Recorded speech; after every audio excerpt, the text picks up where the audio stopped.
In this video, we continue the Gloomhaven series and look at how all the stuff on your character's ability cards work. And we also look at how the end of the round works. So, if you've missed any of the previous videos, you can find a link to these and the playlist down in the description. When you take either the top or bottom action in Gloomhaven, you start with the top ability and work your way down. Some actions have only one ability, while others have more than one. Separate abilities are mostly noted by this larger font size. However, there are times where space is a concern and a smaller font size is used for an ability. But in these situations, the smaller font size text is separated by space. Now, if you're bringing over one of the Jaws of the Lion characters, abilities are separated by this nice dotted line. Now, text using the smaller font size directly below your ability represents either effects, conditions, and augments that can be used to enhance your ability. So let's see what all this stuff does. Let's jump right in with the move ability. So when you use the move ability, you can move up to the number as shown next to this ability. Just you can't move through walls. So if you have a move 3 like Craighart does here with the bottom action on Dirt Tornado, he can move up to 3 spaces. Since this is up to 3 spaces, I could also choose to only move Craighart 1 or 2. So now let's add some other characters and enemies to the board.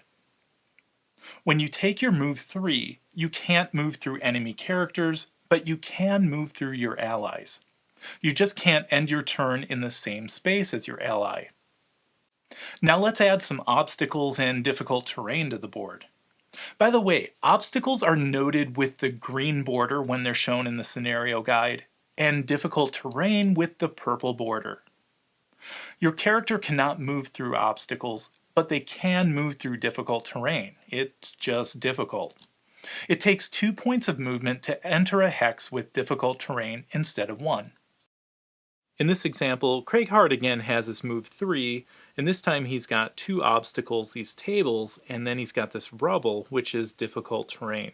He's got a pesky bandit archer over here shooting at him, and he wants to get a little closer. So Craighart can't move over the tables, but he can go through the difficult terrain. Just takes 1 point of movement, 2 points to enter the difficult terrain, and so that's 2, 3.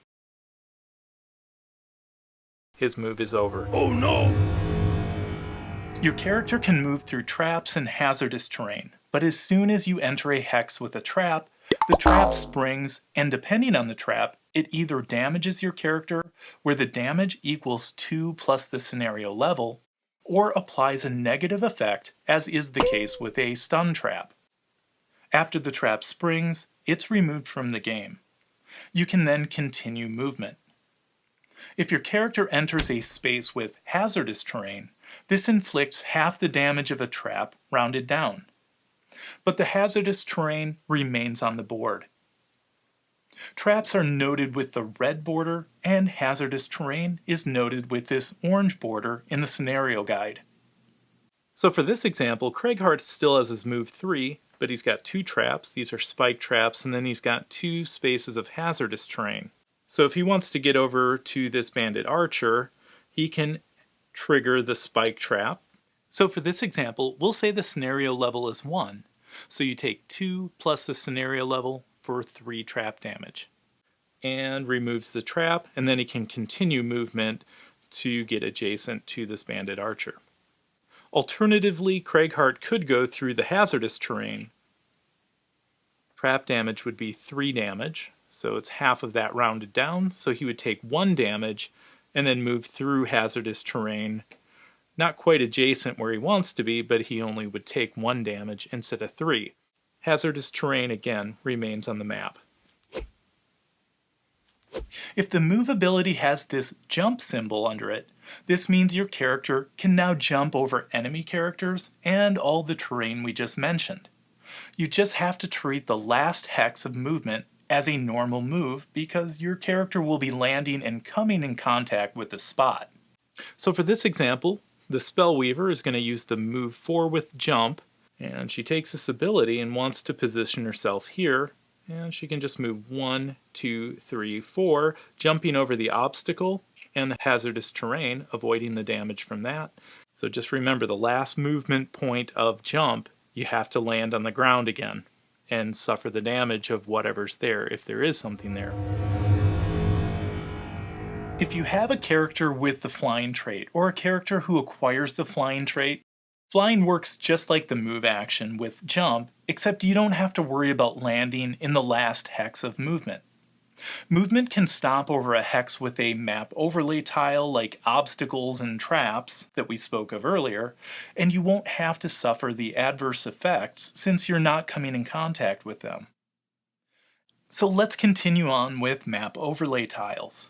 Now, what happens when you land in a hex with a closed door overlay tile? In this case, you're going to stop, flip over the door, and reveal all of the monsters and other overlay tiles in that room.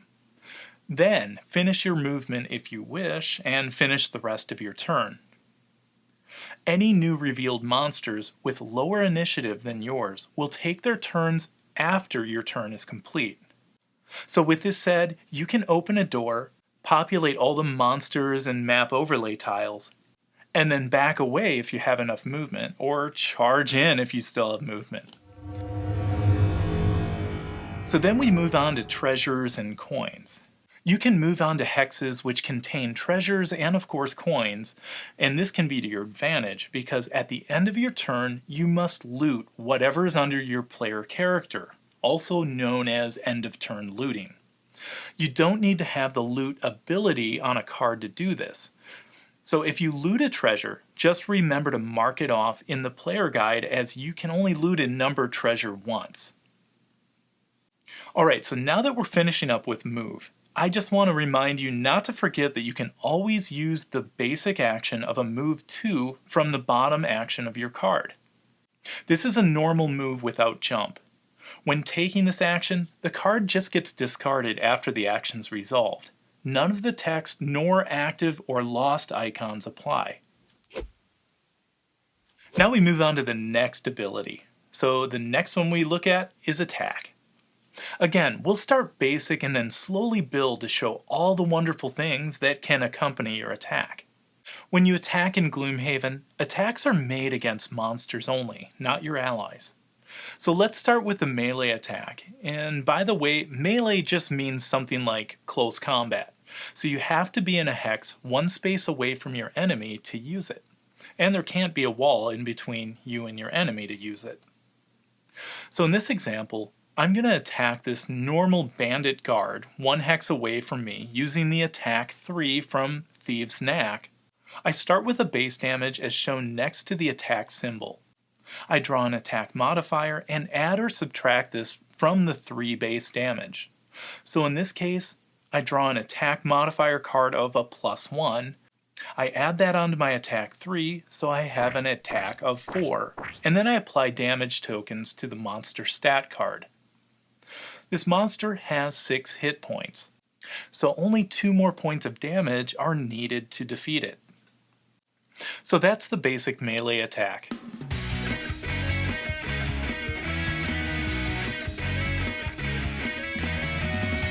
For another example, let's say the Elite and the standard monster were flip-flopped and now the scoundrel's attacking the Elite.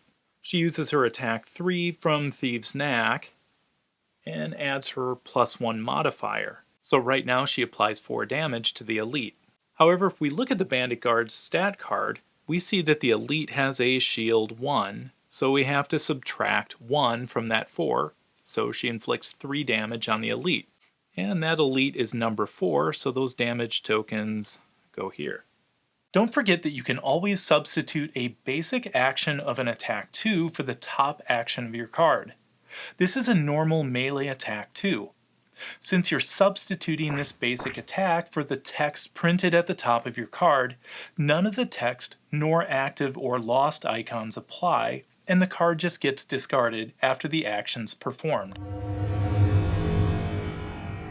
Now let's expand upon your attack knowledge. If you see this little bow and arrow symbol below your attack ability, it means that this is a ranged attack. A ranged attack lets you attack from as many hexes away from your enemy as shown next to the range symbol. So on the Tinker's turn, the Tinker uses the top action from Enchantment Field, which is an attack 3 with a range 3. So that means the Tinker could attack any one of these 3 enemies with its range 3. And so in this case, the Tinker is just going to attack this standard Bandit Guard. So he draws an attack modifier, which adds 0. And since this is a standard Bandit Guard, there's no shield, so he just applies 3 damage to the Bandit Guard number 6, since the Bandit Guard he was attacking had a number 6 printed on it. Now, I'll add 2 small things to keep in mind when performing a ranged attack. If you're using a ranged attack and you're only 1 hex away from your enemy, then you're going to be at a disadvantage.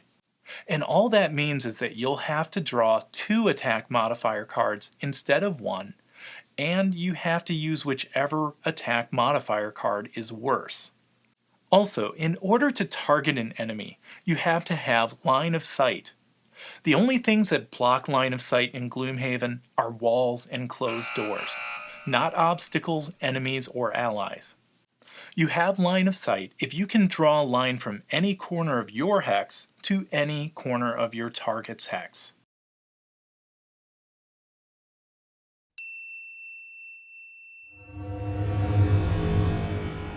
Now that we know how melee and ranged attacks work, let's look at attacks known as area attacks.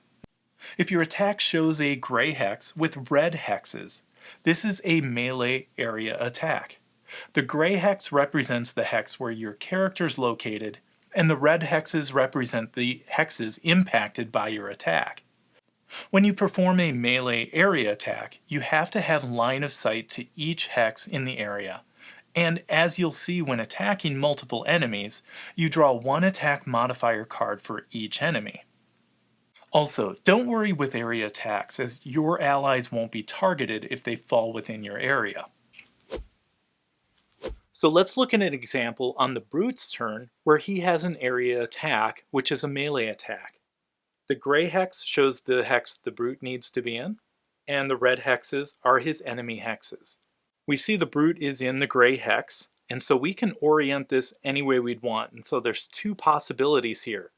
The Brute could attack these 3 hexes, and attack both of these enemies with the sweeping blow, or he could attack these 2 enemies, attacking these 3 hexes, no enemy in this hex, with the sweeping blow as well. So he has to make that decision, and since the Elite has shield 1, he decides, since this is an attack 2, that he'll do more damage to these standard. For each one of those targets, the Brute must draw 1 attack modifier card. So for Bandit Guard number 6, he draws a modifier of 0 and applies 2 damage to guard number 6. For Bandit Guard number 5, the Brute draws a +1 and applies 3 damage to Bandit Guard number 5. Ranged attacks that affect an area don't have a gray hex. All you have to do is be in range and line of sight to any hexes shown in red on your attack ability, and you'll attack each monster in that area. If you're not in line of sight, then you can't target the hex. For an example on another turn, the Tinker decides to use Ink Bomb for its first action. So Ink Bomb is an attack 4 with a range 3 and gain 1 experience for each enemy targeted. And there's something new on this card we'll talk about, which is an element infusion. I'll get to that once we make the attack. These 3 hexes show the hexes that will be affected within that range. So let's look at the board. So I'll move the card down here so we can see it better. So in this case, the most targets he could hit for enemies is if he attacks like this cluster of 3 here. Now don't worry, he can't affect his ally. You can only target enemies. He couldn't target these 2 standard bandit guards because they're not in a cluster like these. They'd have to be adjacent to each other for him to affect both of them. So he decides to attack the elite bandit guard and the standard bandit guard, and attacks. They're in a range, actually a range 2 he could hit those, or he could decide, hey, a range 3 and affect these 3 hexes. It doesn't really matter in this case what he decides as his target hex, as long as he targets one of these 3 or 4 hexes here. He can hit both of these. So this is an attack 4. The Tinkerer draws an attack modifier card for the standard bandit guard on number 6 and gets a +1. So that does 5 damage to standard bandit guard 6. So he defeats standard bandit guard 6, removes him from the board, and places a coin in his place, and then draws an attack modifier for this elite, and just does an attack 4 to bandit guard 4. And since that bandit guard has a shield 1, the Tinkerer inflicts 3 damage to bandit guard 4, which I can just use these since this one's gone, and apply those there. This also says gain 1 experience for each enemy targeted. So I targeted 2. Roll 2 experience up for the Tinkerer. And lastly, we get this element infusion symbol.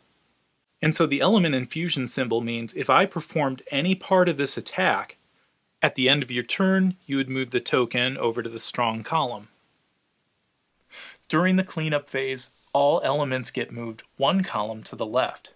We'll see how to use these elements in a moment. Yeah. Last but not least, since this card has the loss symbol, that goes in the Tinkerer's lost pile. Now let's look at cards that have the word target below the attack. These attacks let you target more than one enemy within your range, and you get to specify the targets. They just have to be different targets, and just like we've seen before, each target has to be within line of sight. So for this example, let's say it's during the beginning of the game and the Spellweaver decides to play Fire Orbs. Fire Orbs is an attack 3, range 3, target 3. So that means she can target 3 separate targets within her range. And she gains 1 experience for each enemy targeted and then gets to move the fire element. So the Spellweaver actually has 3 enemies she could target. Let's start with Bandit Guard 5. She's within range 3 of this standard Bandit Guard 5, so she draws an attack modifier card. Ooh, and that's a good one, 2 times. So attack 3 times 2 is 6. So if we look here, a standard Bandit Guard has 6 damage, so she defeats Bandit Guard 5. For her second target, she attacks the Elite Bandit Guard. Draws an attack modifier, +1. Adds that +1 to the attack 3, so it's an attack 4. And since this is an Elite Bandit Guard, it has shield 1, so that attack 4 gets reduced to an attack 3. And that Bandit Guard is number 4, so she places 3 damage on the monster stat sleeve. For her last attack, she's at a disadvantage and attacks this standard Bandit Guard. She draws 2 attack modifiers and uses whichever one is worse. They're both 0s, so she doesn't add any to her attack, but gets to apply attack 3 to Bandit Guard 6. So the Spellweaver gets to gain 1 experience for each enemy targeted. Since she targeted 3 enemies, she gets 3 experience. And then she moves the fire element here over to the strong column. Since this card has the loss symbol, it gets placed in the lost pile. So target is what's called an attack effect. And attack effects increase the power of an ability, just like we saw with target. Push, pull, and pierce are other attack effects. Push lets you move your target a number of spaces away from you, and you get to decide the direction. You just need to make sure that each hex your target moves is farther away from your character. Just like movement, your target can be pushed through its allies, but not its enemies. Pull works opposite of this. Pull lets you move your target a number of spaces closer to you, and you get to decide the direction. You just need to make sure that each hex your target moves is closer to you. The last attack effect is Pierce, and Pierce just lets you ignore that many points of shield. For an example of the Pierce attack effect, the Brute plays the action Trample. He has an attack 3 with a Pierce 2. He can ignore the 1 shield, since this is an Elite Bandit Guard. So the Brute draws an attack modifier card and has a +0. adds that 0 to the attack 3, so it has 3 damage right now that it will inflict on this bandit guard.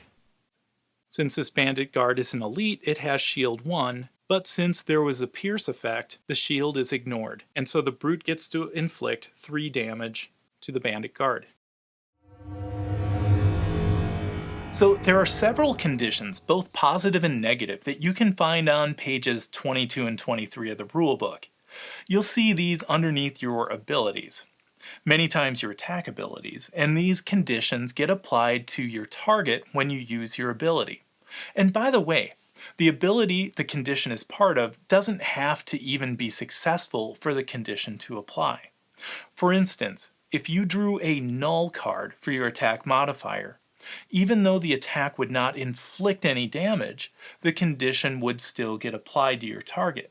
And by the way, when a monster is stunned, it can't perform any abilities. At the end of its next turn, the stun token's removed. So there are several conditions you'll see in the rulebook, and I'm not going to go through all of those right now, but what I recommend is anytime you encounter one of those conditions, just look it up. And that's kind of what I did, and over time they started to stick a little bit more every time. You can skip abilities or things that are included with your ability unless they have a negative effect, such as discard a card, reduce your hit points, etc. Those you have to use. However, in order to get things like standalone experience or an elemental infusion, where these things are in large print on your ability card, at least one ability has to be performed, or part of that ability has to be performed. If the experience or the elemental infusion symbols are next to the smaller text, then you'll need to do the thing in the smaller text to get the infusion or experience. We covered experience in the Start Here video, but if you're asking what's an elemental infusion, well, that's what we're going to talk about next. Below some of your attack abilities, you'll see this little symbol where it shows one of your element tokens with an X over it. In any case where you see this, this means if there is an element token in either the strong or waning column of the element infusion table, you can consume that element by moving it to the inert column and augment your attack. For this example, the Demolitionist takes his turn and is going to use the top action from Implode and the bottom action here from Explode. That's a move 4, and then it's got this augment where if he consumes a fire element, he can add 2 to his move. So the fire element was put here on a previous turn by another player, and so the Demolitionist can consume that by sliding it over into the inert column. And now he augments the move action from Explode, turning the move 4, adding 2 to it, and turning it into a move 6. The Demolitionist wants to get over here to be in between this Elite Bandit Guard and the Standard Bandit Guard, so he moves 5. 1, 2, 3, 4, 5. Doesn't use the last point of movement, which is okay, and that's where he wants to be. So he's done with the first action, and he discards his card. For the Demolitionist's next action, he uses the top action from Implode. This is an attack 3, and then he chooses to augment that by consuming the leaf element, and he gains a +1, so he's got an attack 4, and will inflict the muddle condition, and then gets 1 experience. So he consumes the leaf element by sliding it to the inert column, and he's going to attack this Bandit Guard, which is an Elite Bandit Guard. He draws a top card from his attack modifier deck and gets a +2, so that is a +6 on this Elite Bandit Guard. So the Elite Bandit Guard is number 4, and Elite Bandit Guards have a shield 1, so it reduces my damage down to 5. So it gets a 5 damage token, has 7 damage, 9 to defeat it, so 2 more to defeat it, but then it also gets this Muddle token. And what Muddle does is it gives this Bandit Guard disadvantage until the end of its next turn. At the end of its next turn, then the Muddle token is removed. And then lastly, the Demolitionist earns 1 experience.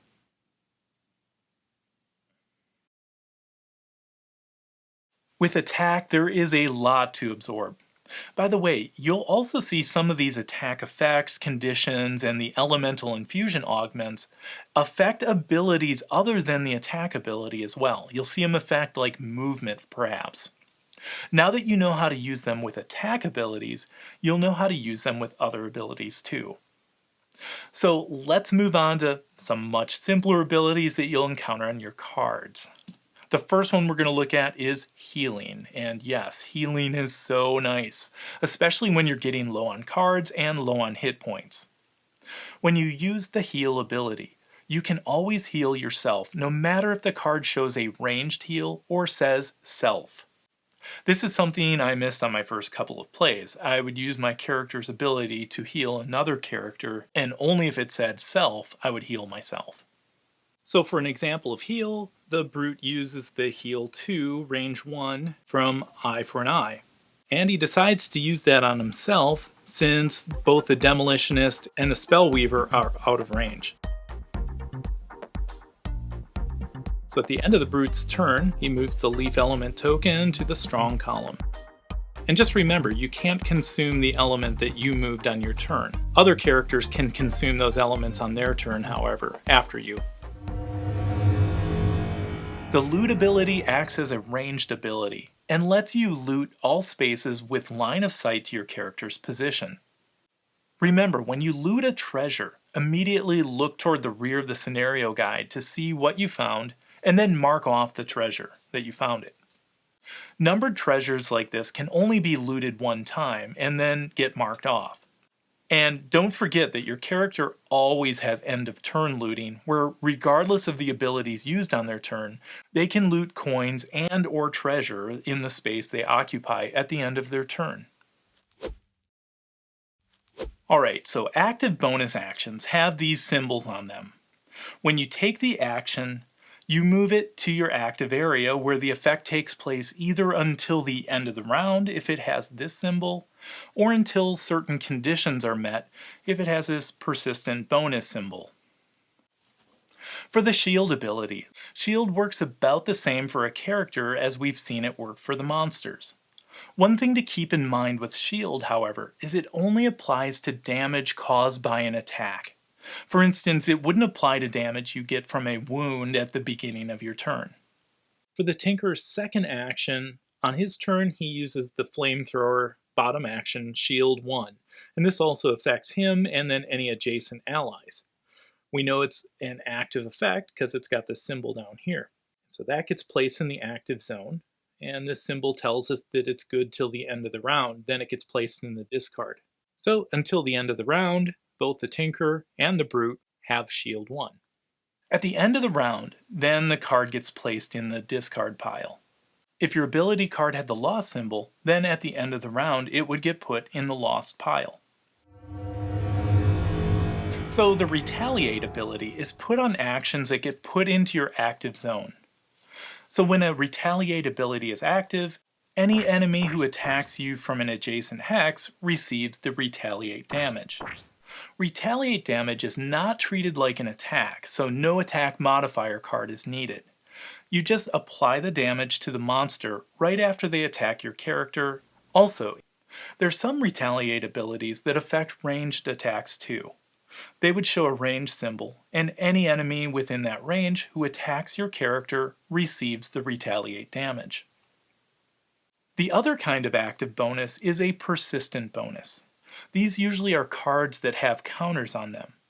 They're used for cards that have the summon ability and for things like the Mindthief's augment ability. When they have a counter on them, the cards stay in the active zone until you use up the bonus. For a summon, the card stays in the active zone until your summoned ally figure dies. And then for cards like the Mindthief's augment, they stay in the active zone until they're replaced with another augment card. For the second action on a different turn taken by the Brute, he's going to use the bottom action from Warding Strength.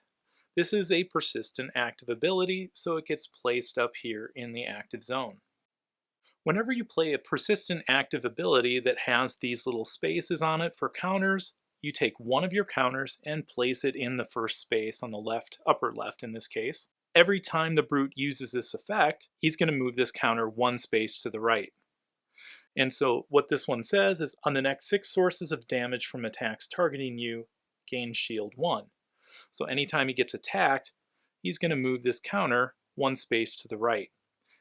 So whenever he uncovers one of these experience markers as seen here, he gets to gain 1 experience as well. The last time he uses this token slides over here to remind you that the card's done, and it gets placed in the lost pile because of this icon here. Let's look at the next persistent bonus ability of Summon. And this is one to use if you feel a bit short-handed during a scenario, as this ability lets you add an ally to the battlefield. Most of the time I just use them as a meat shield, more or less, to divert the monster's focus. And in my games they haven't lasted too long, so I don't name them or get too attached. So the Spellweaver takes an action on her turn, and plays the bottom action from Aid from the Ether. That is, Summon Mystic Ally. So when you summon another ally to the board, you place it in an adjacent space next to you. Then add a summons tracker matching the same color and number as your token, and the tracker goes on your ability card. She also gains the 2 experience from this card, and takes that right away. So what does your summoned ally do once it's summoned? Well, it doesn't activate the turn it's summoned. However, on each subsequent turn, your summoned ally takes its turn directly before yours in the initiative order. When it takes its turn, you don't control it, but instead it follows the automated monster rules that we look at in the next video. And it always takes the actions of move 0, attack 0, in that order. It uses your attack modifier deck for each attack it makes. So for this example, let's say it's the Spellweaver's turn in initiative order. Directly before she takes her turn, her summoned ally gets to take its turn. So if we look at the summoned ally card, we can see that this ally has a move 2, attack 3 with a range 2, and 2 hit points. So remember, allies always follow the move 0, attack 0 in that order. So first thing it's going to do is move, if it needs to. So we'll talk more about monster focus, which applies to allies, in the next video. However, in this case, this bandit archer is the summoned ally's focus. So it doesn't need to move. It's just going to perform an attack 3. So it draws one of my attack modifier cards. It's a -1. So it inflicts 2 damage to the bandit archer. The card remains in the active area until either your summoned ally dies, or your player is exhausted. Or the summon disappears in a circumstance where the card gets removed from your active area. Lastly, let's look at the augment card, specifically the ones the Mindthief has, since for a starting character, these are unique to him. So let's look at an example where the Mindthief uses the top action for a second action and uses this augment ability. This is actually an attack 1. With the attack 1, you get this augment. On your melee attacks, add +2 attack. So now the Mindthief can make a melee attack against this bandit guard with an attack 3. He draws an attack modifier with a -1, so it's an attack 2, and he inflicts 2 damage against this bandit guard 6. He gets 1 experience and gets to put this card up in the active space. It's a persistent ability and it says, when another augment is played, discard this card. So from this point on, while this is in the active area, the Mindthief gets +2 to all melee attacks. Pretty cool.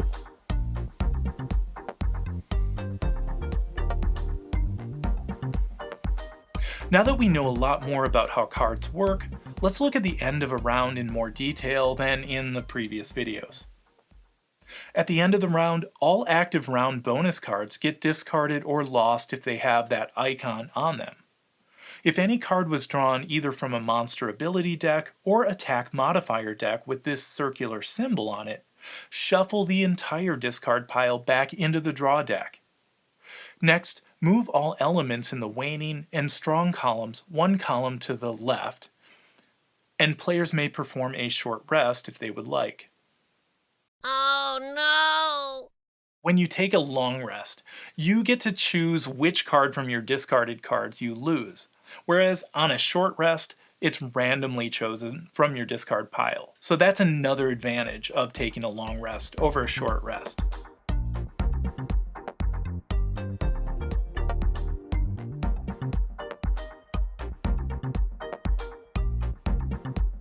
So now you're beginning to know enough to be dangerous. The next video focuses on the monster's turn, and I'll put this in the playlist and post a link here as soon as it's released. So stay tuned and let me know when you beat this game.